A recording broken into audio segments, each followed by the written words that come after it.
That thunder and rain.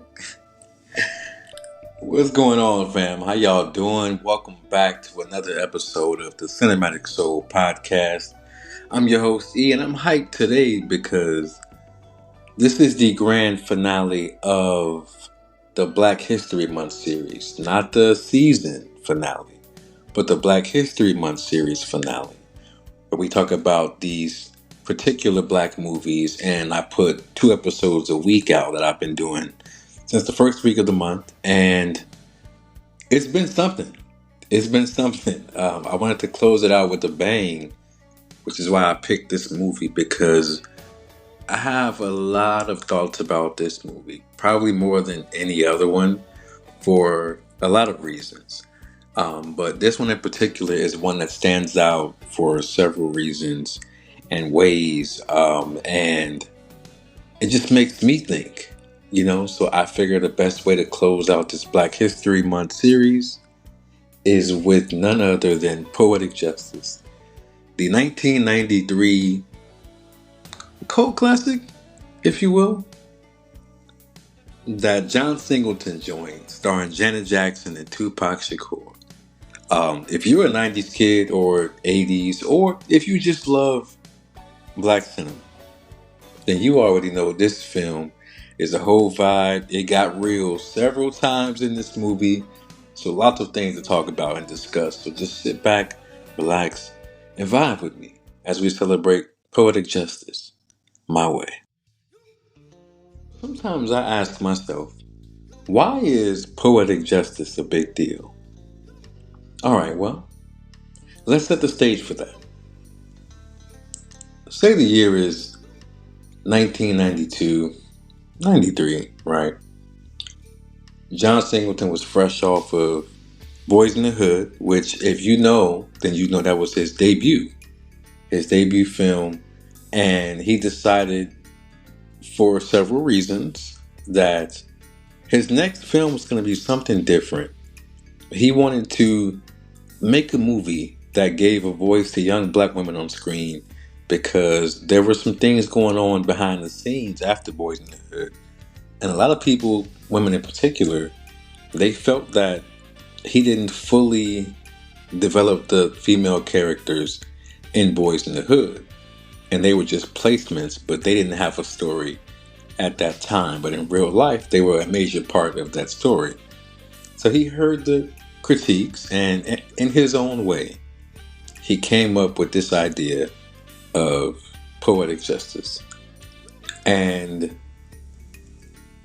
back then, seeing a young black woman as a lead, especially in Hollywood, was rare. Even in the 90s, like the early 90s still, they'd be in the movie, but they'd be the best friend, the girlfriend, the wife, the side piece, but they weren't the focal point of the film. And who does he choose to embody this young black woman's voice? Janet Demita Jo Jackson. Yeah, that's Janet Miss Jackson, if you're nasty. Now, if you know Janet Jackson, then you know by 92, 93, she was already a megastar. Like the 80s catapulted her to another level of life in itself. But that was in music. Poetic Justice was her first big movie role.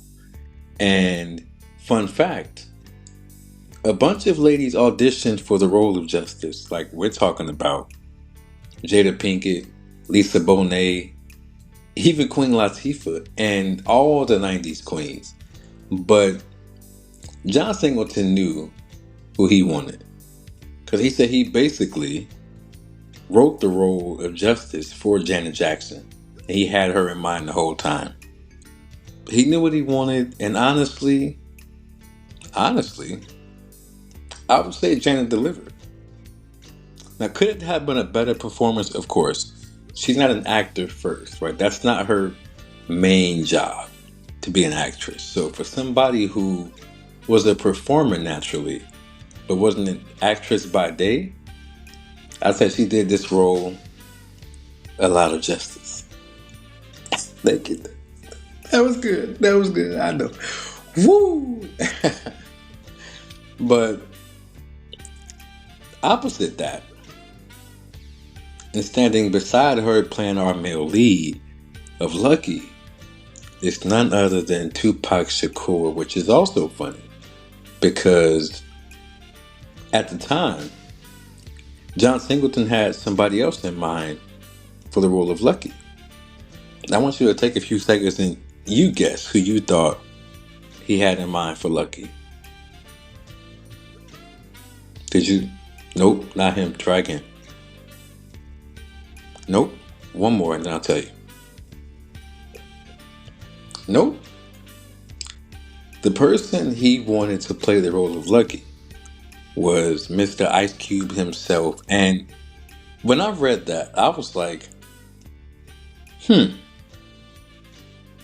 all things considered, I can see why Ice Cube turned down the role, especially at the time. He was trying to break away from, that kind of image in films and he didn't want to be typecast as that kind of character. But I think he could have played this role well. Now, Tupac obviously did great because Tupac is a true thespian, but I think O'Shea could have brought a different light to Lucky, and I'd be interested to see what that would have been like. But I guess we won't now, right? I guess we'll never know. Now, John Singleton and his team started filming this movie in mid-April of '92, and they wrapped by that summer. And by the time this hit the theaters in July of '93, everybody was hyped in the hood. Like everybody who loved movies, who loved Pac, who loved Janet, who loved John Singleton, they were ready to dive in and hit the theaters for this. And how could you not be? I mean, you got Janet Jackson, like I said, in the early '90s. You got Tupac climbing in fame himself, like becoming that boy, becoming that dude in the rapper world and the world period. Tupac was on the up and up himself. So this movie coming out was like icing on the cake. And Poetic Justice in its own way was deep and soulful and thought-provoking.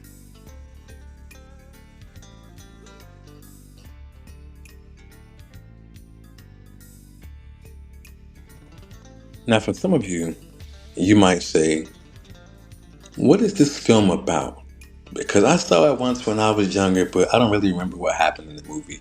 What went on in the movie? Well, I'll tell you. So this film is about leading actress Janet Jackson playing the character of Justice. She was a young hairstylist and a poet living in South Central LA. And in the opening, she was dealing with some trauma. Her boyfriend, played by Q-Tip, shout out to the cameo, Mr. Vibrant thing, he was killed right in front of her at a drive-in theater. And just talk about starting on an intense note. Like the build up to him getting killed in front of her was crazy. Like I watched it the other day and I was just like, man, can you imagine what that feels like to be in the car at the drive-in? Your man go in for a second, he come back, and minutes later he gets shot in the head. Like that's traumatic, And Justice copes with her pain by writing, and she was supposed to be writing this beautiful poetry in her notebook. And real ones, my real ones out there, know that those poems, some of them, were actually written by the legendary Maya Angelou herself. Yes, Maya Angelou contributed poetry to this film, giving it that extra sauce it needed. She even made a cameo in it, which was funny because when I was younger, I was like, okay, but why is she in this movie when I was a kid watching? Because kids don't really think outside the box, and kids don't deep dive into the backstory and who wrote this and who wrote that. So when I found out she wrote for the film, I was like, you know what? That was a well-played cameo. And it hits even harder now knowing that. This film was rooted in black culture from top to bottom. And I love that about it. Justice was grieving and guarded and basically pouring her all into her poems. And then you enter Lucky. You enter Tupac. He was the postal worker with big dreams of making it in the industry, but he had his own struggles. He was a single dad, caring for his daughter, and he was just trying to stay out of the streets because at that time in South Central, the streets was, you know, the streets were hot.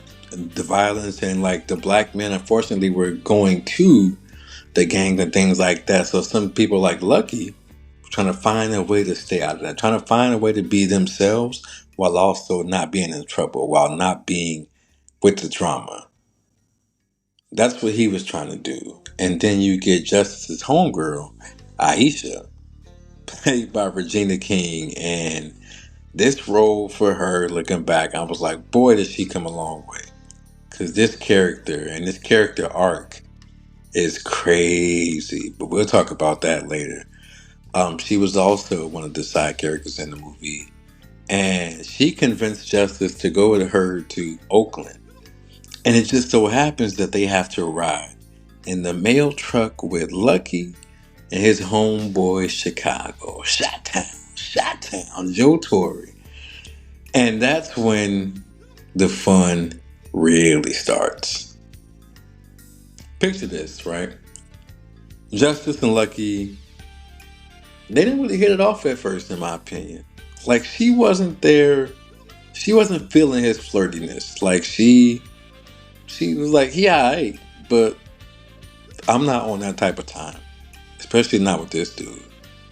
And she gave him some bombastic side eyes, like, and sassiness. And honestly, after what she went through in that past year alone, I don't blame her, because I ain't got time for you.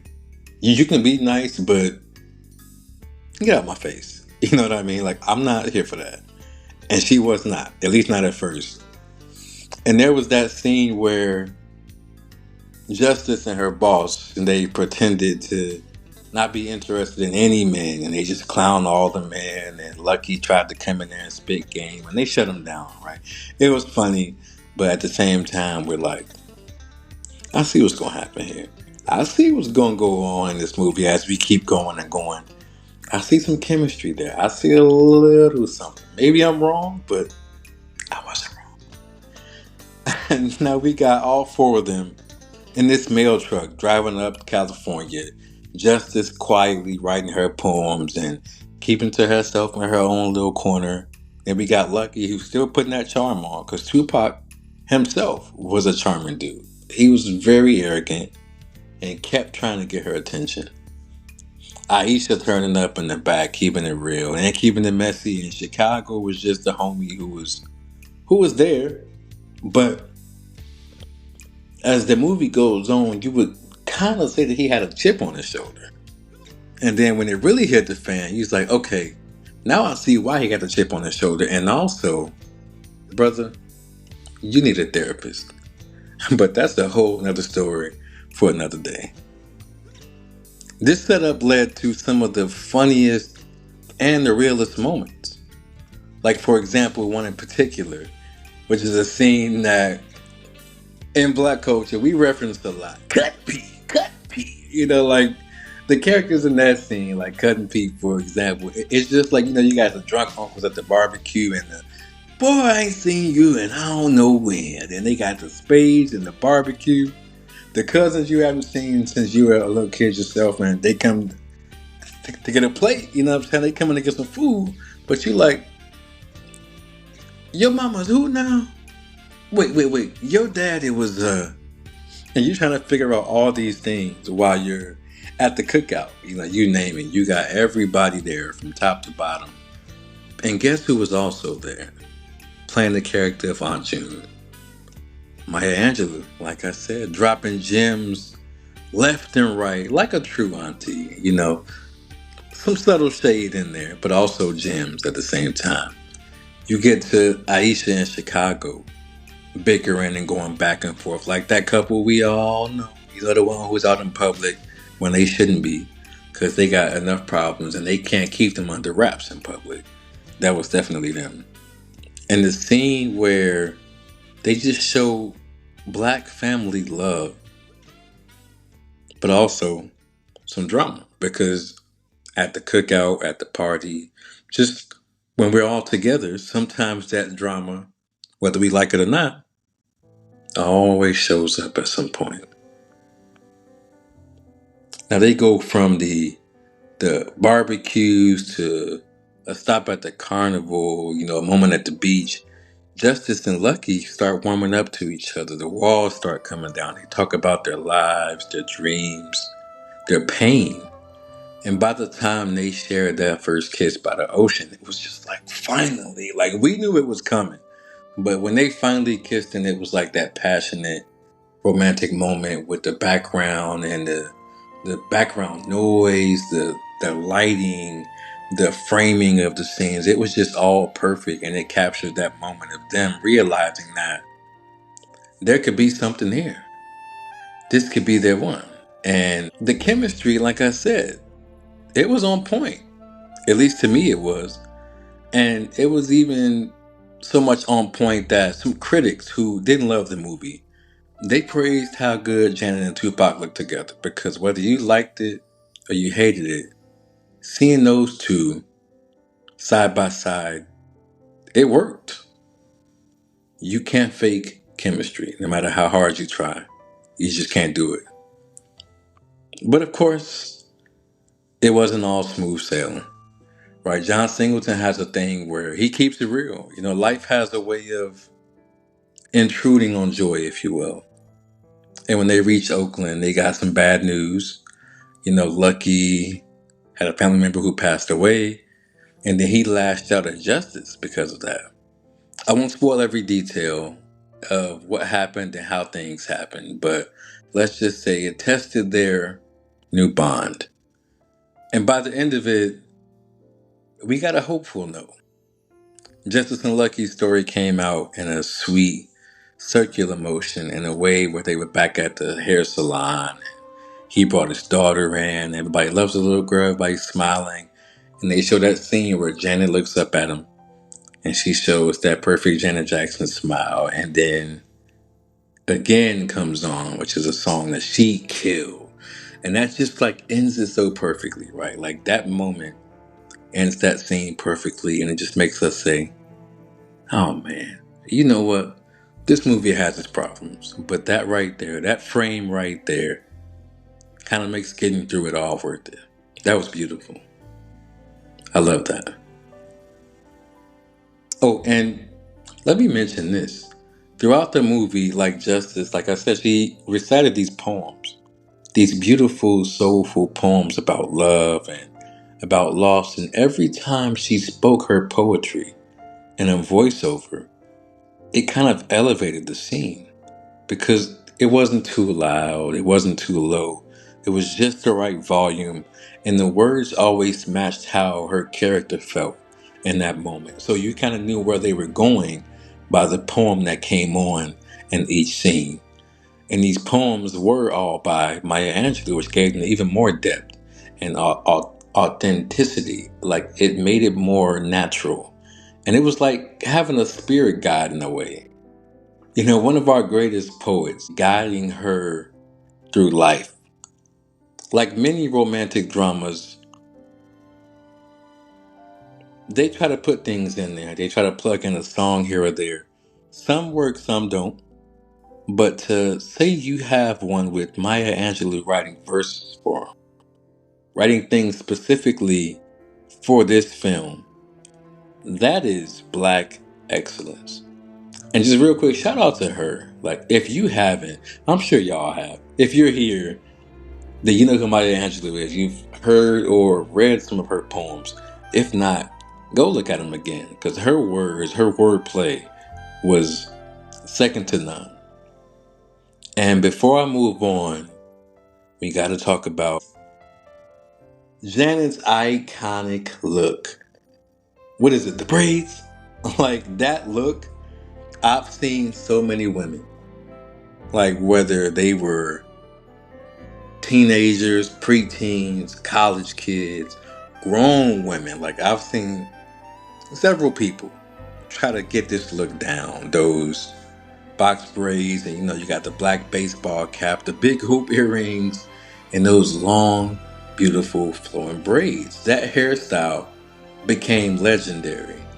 And even today, I heard somebody, which was funny, I heard somebody at my job a couple months ago talking to her friend, and she said she wanted to get those Poetic Justice braids. I knew what she meant, but the fact that she called them Poetic Justice braids, that just goes to show you that it became a style that some people knew about already, obviously, but it became a global thing, and it became a look people searched for and tried to find. That's when you know you got something iconic.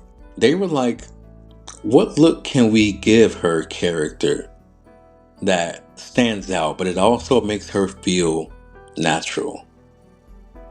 And they basically said, let's take this fly Harlem braid style and put it in a West Coast type story. And then boom, we got Black history. And we love us some Black history over here.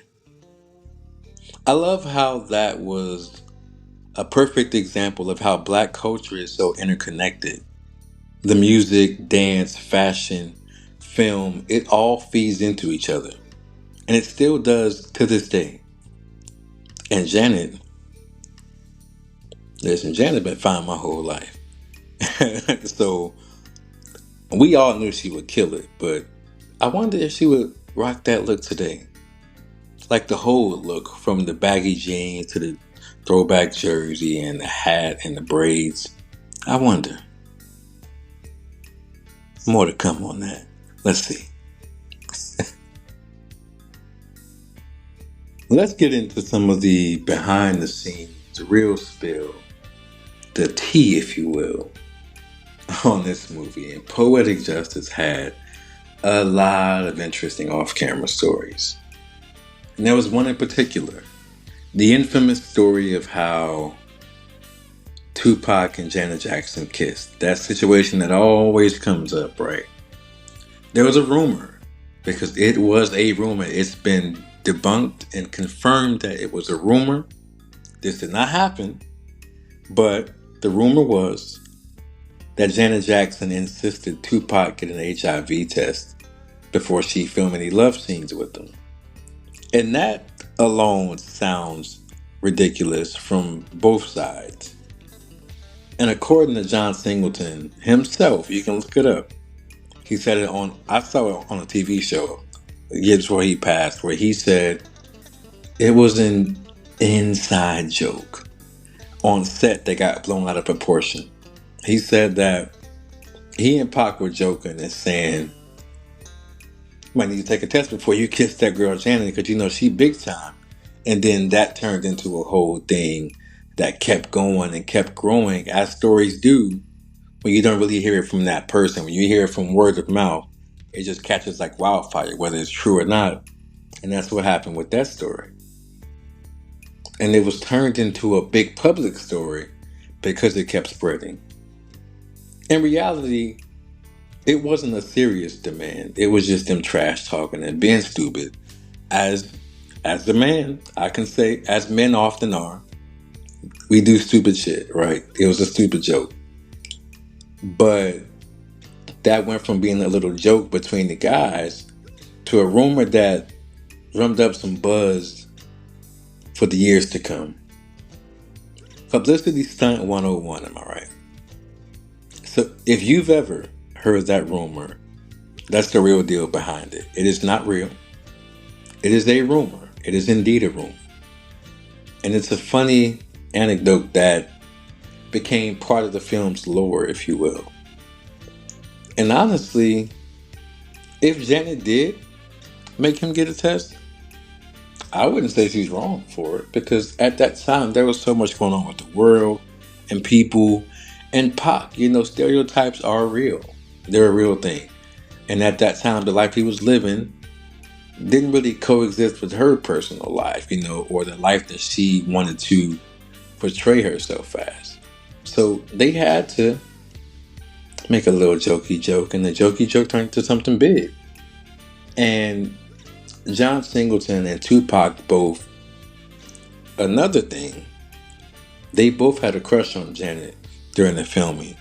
And that's where even more jokes came up. And having a crush on Janet, I mean, as I said before, this was like Janet almost at her peak, right? I said her peak was like 97 of like just supreme woman, right? But this was her almost hitting that time. So having a crush on her and there's like two of y'all, that doesn't surprise me because who would? That is Janet D. Jackson. And as I said before, something that was like behind the scenes, but there's the interview that Ice Cube did about him turning down the role where he was talking to Jimmy Fallon. Go and look that up because I could kind of see in his face that while he doesn't regret turning it down, he thinks about it. Maybe because of how the movie like turned out over time. But he plays that in his head where, what if I took that? What if I didn't let Pac get it? And I said, you know what, yeah, let me take that. Let me go over here with Janet. But he didn't want to be typecast, and then he ended up doing Friday after this. So I wouldn't say he lost anything for it. But you can tell he was at that point in his career where he didn't want to do no romantic roles. And he didn't want to be that guy in the movie either. Tupac stepped in and the rest is history. Film history. And like I said, no shade to Q. We love him. I kind of picture it like what it would have been like, but it's hard to see the movie now that it's been out and see somebody else besides Pac because of how Pac pulled it off. Fate worked the way it needs to and the way it needed to in that moment. And let's not forget the squad behind the camera. John Singleton wrote and directed this movie, and it was his second movie. The man was 24 years old, y'all, and he started filming it, not writing it, filming it. At 24, me at 24, man, I was doing some things, but I wasn't writing scripts and I wasn't directing Hollywood movies at 24. Like, that is excellence in itself. Like, a round of applause to John Singleton for that. He hasn't talked about enough how young he was when he got that big break and what he turned that big break into. Before this, directing the Remember the Time video for Michael Jackson, which is how he got in touch with Janet Jackson. He directed a Michael Jackson video that still goes hard all these years later. That's legendary. He was one of the young black visionary directors in Hollywood at the time and also on the creative team. The music was scored by the great Stanley Clarke, and that soundtrack featured not only the song Again by Janet Jackson, but a lot of their early 90s R&B and hip-hop goodness. The cinematography by Peter Lyons Coster, and he gave the film that real down-to-earth look. You feel like you're riding in that truck with him and you're smelling the ocean air on the California coast, and you're at that barbecue.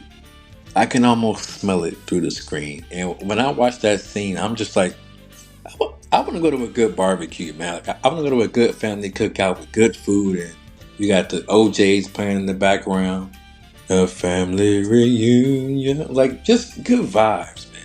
I can feel that scene and the vibes in that scene every time I watch it. The jokes, when everything hits the fan, like, it just all feels warm. And it feels like home.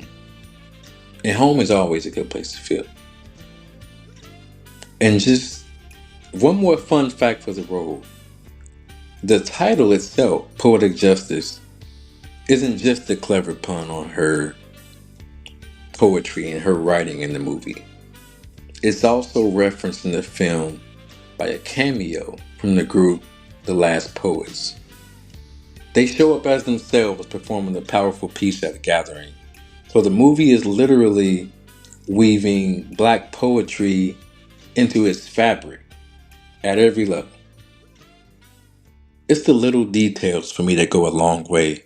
And details is why I think this movie worked. It wasn't perfect by any stretch of imagination, but I think it worked because of the small details here and there that made it great in its own way, with all the imperfections. We often talk about impact and legacy on the podcast and what the film was remembered for. When this movie dropped, it debuted at number one at the box office. It was the top movie in America in 93 when it dropped. It pulled in around 11 million that first weekend, which was a big deal. It doesn't sound like much now, but for a movie by a young new director in 1993, 11 million is still a good first weekend. By the end of its run, it made about $30 million total, which is more than double its budget. That's not too shabby. It's not the highest selling movie ever, highest grossing movie ever. But John Singleton proved that audiences would still come out for these stories too. Representation has always mattered. No matter what they tell you, it's always been profitable. And it always will be. Now, speaking of money and accolades and things not being too shabby, Janet Jackson's performance in this, I gotta give her flowers. She may have been new to acting or new to acting as an actress on film, but she showed out, man. She even snagged some awards for it. Janet got an Academy Award nomination. She got award nominations for the song, the ballad, Again. I heard from a friend today. She said you were in town. Like Janet's voice is so soft, but at the same time so crisp, so warm. It just gives you that natural feeling. Just like her brother Michael. Not a powerhouse vocalist, right? But she gives you just enough. And she makes it her own.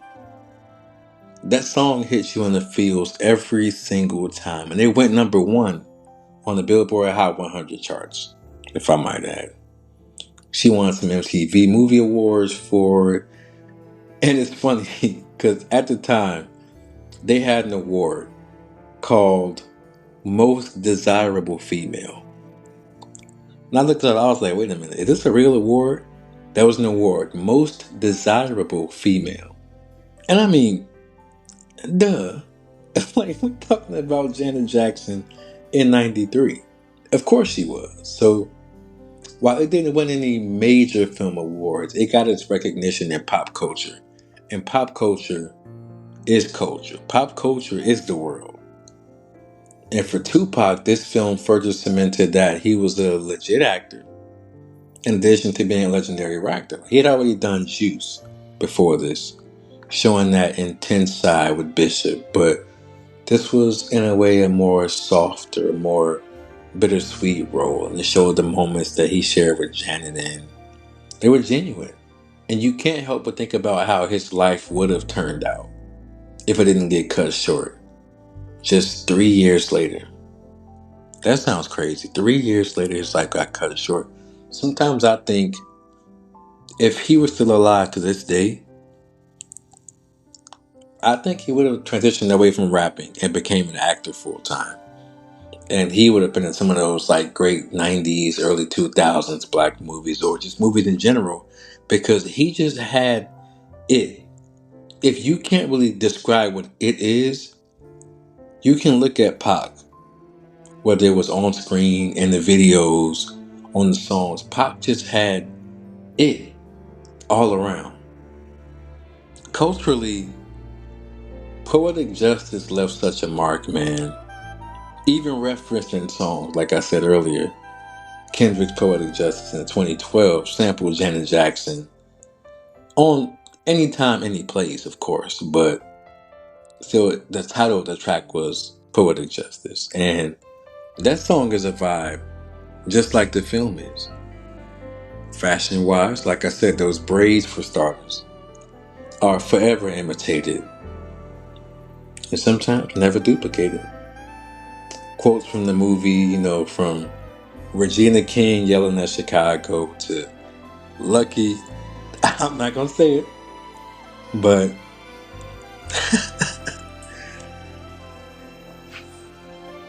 Lucky's quote to Janet when he threw her out of the truck.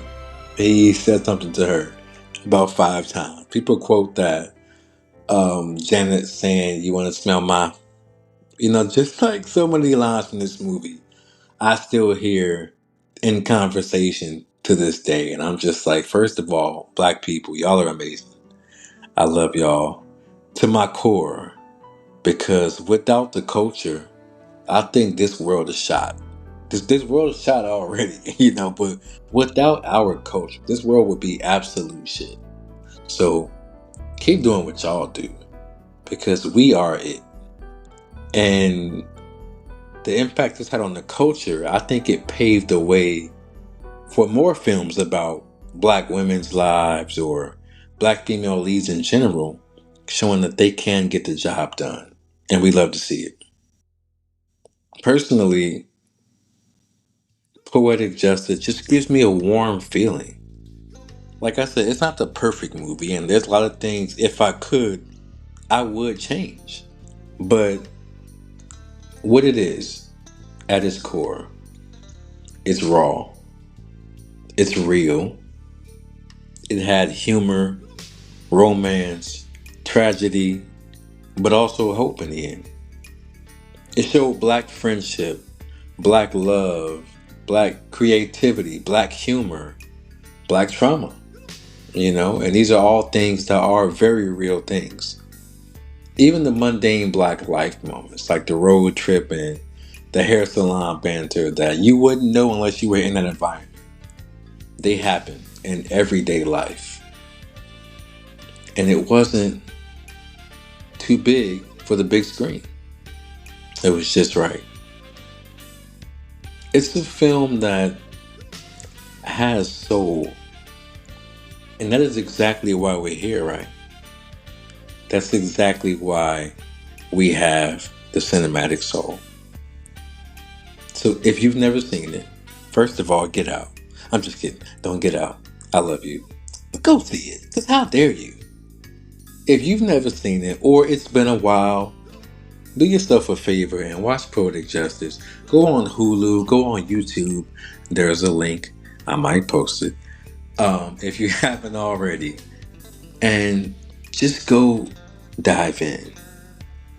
Let's continue to celebrate the movie and celebrate the culture and everything it represents. Because representation matters. Now, just because the Black History Month special is wrapping up doesn't mean the culture or the celebration stops there. Oh no. As I said, there are 4 more episodes after this for this season. And we got to keep the energy rolling into March, into Women's History Month. So, over here at the Cinematic Soul, we got to hold it down. I'm excited for what's coming in March. Some of my favorite movies are going to be discussed.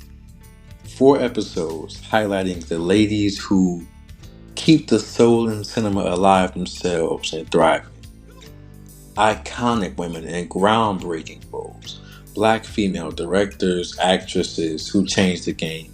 Stories on screen that put women, as they should be, and as they are, front and center. I won't give it all away yet, but trust me, these next 4 weeks are going to be fire. So I hope y'all are ready to take this ride with me into Women's History Month. Stay locked in because the celebration of Black excellence will still continue after Black History Month. Because we're just excellent, period. Every month. All year long. So, before I sign off, let me say from the bottom of my heart, thank you to each and every one of y'all for vibing with me through these episodes. It's been a journey putting them out. 2 episodes a week with my day-to-day life is a lot, but I wanted to keep that challenge because For one, I knew I could do it. And two, movies, this cinema, is who I am. This is part of what gets me through everyday life. Talking about films and laughing and joking about this, that, and the third from my childhood and watching this movie, that movie, this song. Back in the days when I was young. The culture is what makes me smile. So as we reminisce, as we drop knowledge, and most of all, show our love to the culture, keep this in mind. The cinema will always be there as long as we have the heart to deliver it. Thank you for listening. Stay black, stay proud, and as always, keep the soul in cinema alive. Peace and love, y'all.